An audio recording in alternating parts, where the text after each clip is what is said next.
आदि में वचन था और वचन परमेश्वर के साथ था और वचन परमेश्वर था। वो परमेश्वर के साथ था।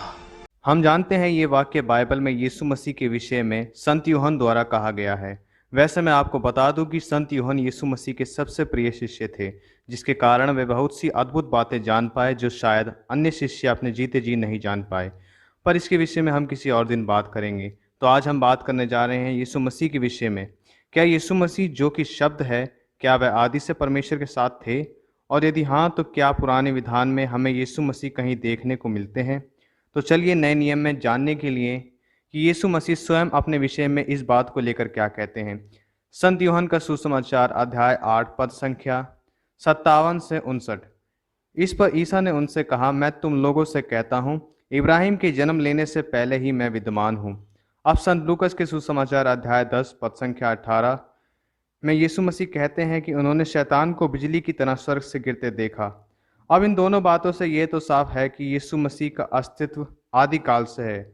उनका और पिता परमेश्वर का तत्व एक है, जिसके कारण वह स्वयं परमेश्वर हैं।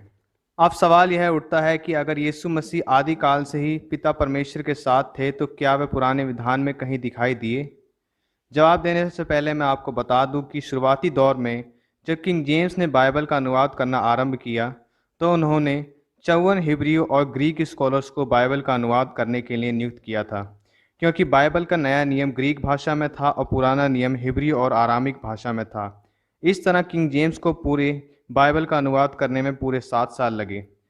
हम जानते हैं कि बाइबल सिर्फ एक किताब नहीं है, वह ईश्वर का शब्द है जो हर बात को उसकी पूर्णता तक पहुंचाता है। सुक्ति ग्रंथ 25:2 में हम राजा सुलेमान द्वारा सुनते हैं कि ईश्वर की महिमा बातों को गुप्त रखने में है और राजाओं की महिमा गुप्त बात का पता लगाने में।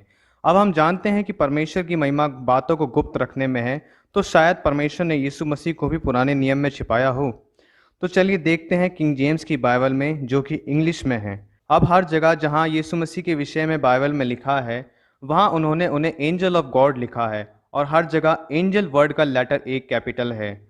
पूरे किंग जेम्स की बाइबल में हम जहां कहीं भी फरिश्तों या फिर एंजल के विषय में पढ़ते हैं, वहां या तो उस एंजल का नाम लिखा है या फिर एंजल वर्ड भी लिखा है, तो एंजल का लेटर ए स्मॉल होगा।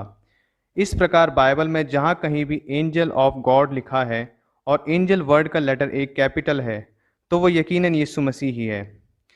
जैसे न्यायकर्ताओं के ग्रंथ अध्याय 6 पद संख्या 11 से 21 में यीशु मसीह गिदौन को इस्राएली सेना पर नियुक्त करते हैं। निर्गमन अध्याय 3 पद संख्या 2 में यीशु मसीह मूसा को जलती झाड़ी में दर्शन देते हैं। दानियल की पुस्तक अध्याय 3 पद संख्या 25 में नबूकदनेस्सर आग की भट्टी में शद्रक, मेशक और अबेदनेगो के साथ चौथे व्यक्ति को ईश्वर के पुत्र जैसा बताता है। उत्पत्ति अध्याय 32 पद संख्या 24 में यीशु मसीह याकूब से लड़ते हैं और उसे आशीषें देते हैं।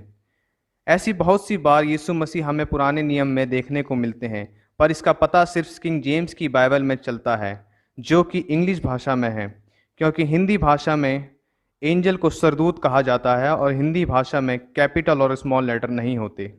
उम्मीद करता हूँ ये वीडियो आपको पसंद आया होगा। इसी तरह फर्दर अपडेट्स के लिए चैनल को सब्सक्राइब करें, लाइक करें, शेयर करें। और हाँ, फिर भी हमसे कोई डिटेल या इन्फॉर्मेशन मिस हो गई हो तो नीचे दिए गए कमेंट सेक्शन में ज़रूर बताएं।